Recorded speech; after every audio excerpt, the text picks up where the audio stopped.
Well, great Sunday to you all. Hopefully, you had a live service this morning and you got to participate in that and you feel all revived and connected. And I wanted to share something with you this morning that I feel just really, really important.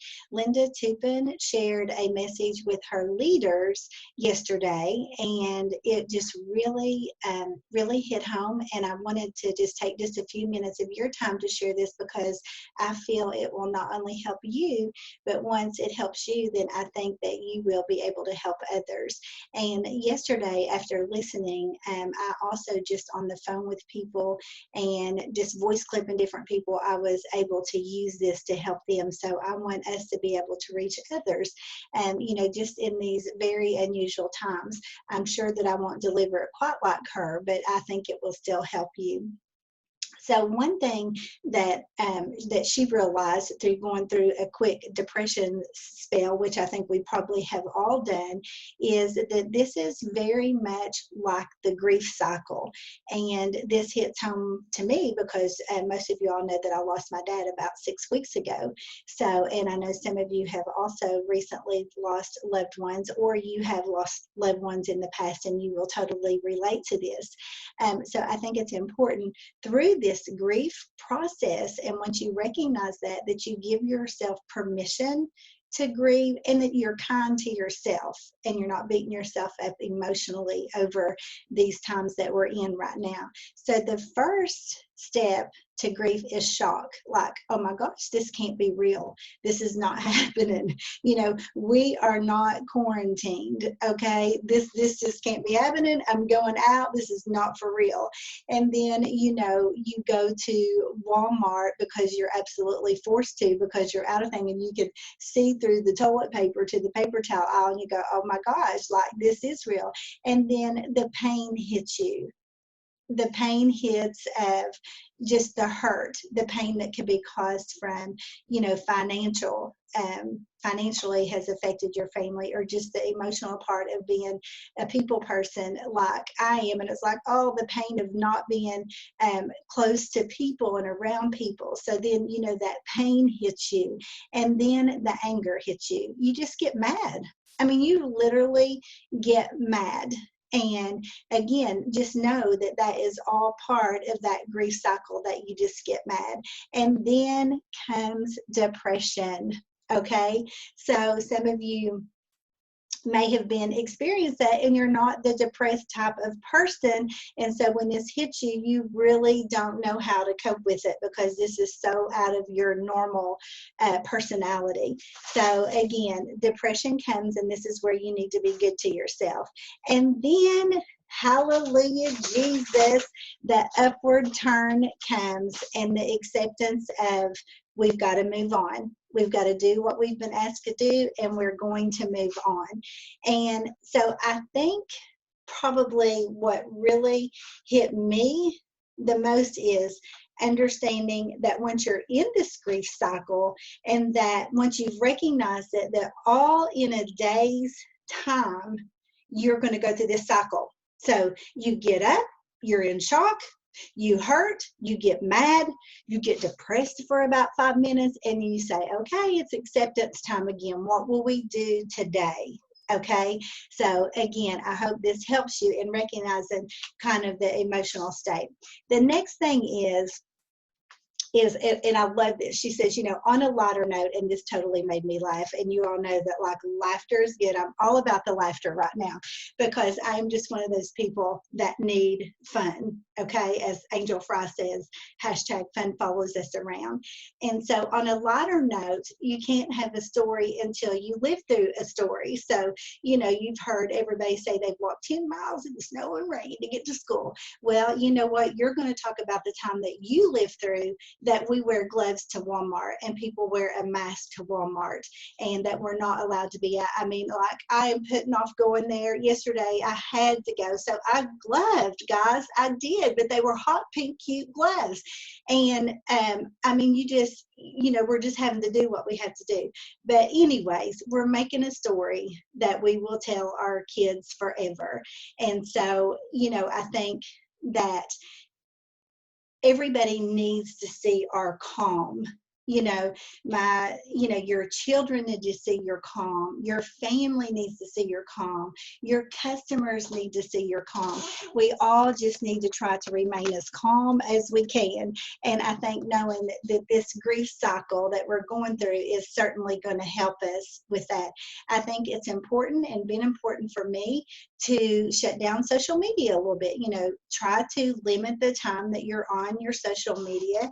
And then as far as news goes, just check into the highlights. That one time a day, I think it's 5 o'clock, that you get an update. Go get your update, but don't listen to it 24/7. I've never been one that listens and watches news. It's depressing. My husband listens to it all the time, 24/7, and I cannot even take 5 minutes of it. So I think being sure to limit that. The next thing is I think to through this, to not be afraid and to reach out to others. I made a post, I don't know, a couple days ago, just about us people, when we really love people and we love being around people, is maybe not so much texting, but doing phone calls and reaching out to the ones that you're thinking about who might be struggling, and make a phone call just to say, hey, are you okay? You're important to me.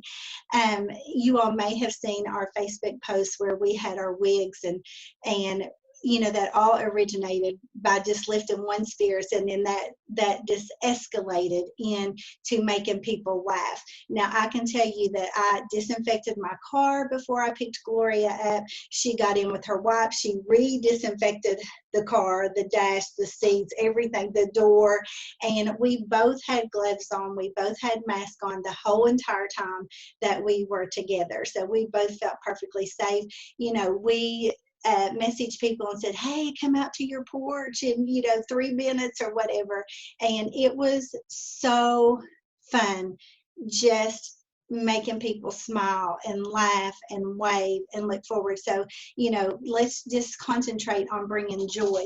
Another thing that you may have seen the post on Business Weekly, in which we already know that the cosmetic sales really increase, and they're increasing as we speak. And why is that? Because that makes women feel good. So remember that you're in a business where women want to buy your product because it makes them feel good. And so I think to be aware of that, but also be conscientious of how you go about doing that. So that's exciting, because some of you all, because of your circumstances, I don't know what each person are, but you may begin to look at your Mary Kay business as a business rather than just personal use or hobby. Again, because of cosmetic sales increasing this time, and that you are a light, you're a sunshine, you're bringing fun. A lipstick is fun, makeup is fun. I saw a couple posts where people said, hey, my skin looks great because I'm using my skincare, not wearing so much makeup, but just focusing on my skincare and taking care of myself. And they said my skin looks great. So again, that is important to others. Another thing, and I'm just close with this really quickly, is if you're following all the messages about our company, how exciting. And you think about what we're facing daily.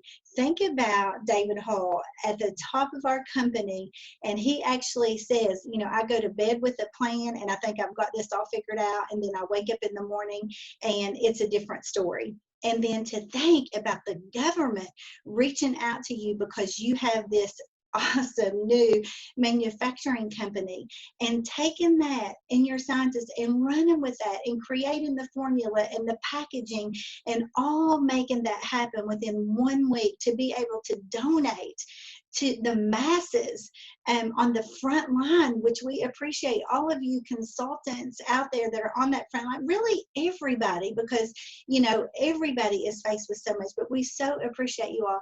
And so think about, that's the company that you represent. That I mean, oh, it's so, so very heartwarming. And so, think about those decisions that he has been faced with every day. And I mean, goodness, that's a heavy load, but how exciting to be a part of that. Now we can only hope they make it available to us. Wouldn't that be awesome? Who knows? We'll have to wait and see what comes. And then she closes with, and this was so funny because I had just planted pansies. But like she said, and like I'll say, if you're forced and you absolutely have to go to Walmart because you're out of groceries, because let's just face it, it's hard to get 2 weeks worth because there's not enough there to get 2 weeks worth. Glove up and run out into the floral section and grab you some pansies and plant them, because there's nothing that makes you feel better than that. And so again, I want you all to know that I miss you. Some of my consultants, my very first consultant from 25 years ago is still in my unit. So you all have been my family, my friends, and even the new people. You don't understand that we get connected, like we love big. And as soon as you join our family, it's like you are our family. So we miss getting connected to you. So again, I just want to encourage you all to take permission to go through these steps, to be kind to yourself, and to know that we're all having to step out. Doing our business virtually is different, but you know what? It doesn't matter. Just take a step. That's what I'm just so proud of you all. Penny Fuller is just, I mean, like she says, I'm just going to do it. I'm just going to do it. And, she just is taking one step at a time. And that's how we need to be. We're just taking one step at a time. So you all have a fabulous day. And I hope this is something that you can take and helps you. And then in turn, you can help others. So enjoy this beautiful day the Lord has blessed us with today. I know I wasn't counting on it. It was not the forecast. So again, make today a beautiful day and encourage and uplift others. That is our language, love language.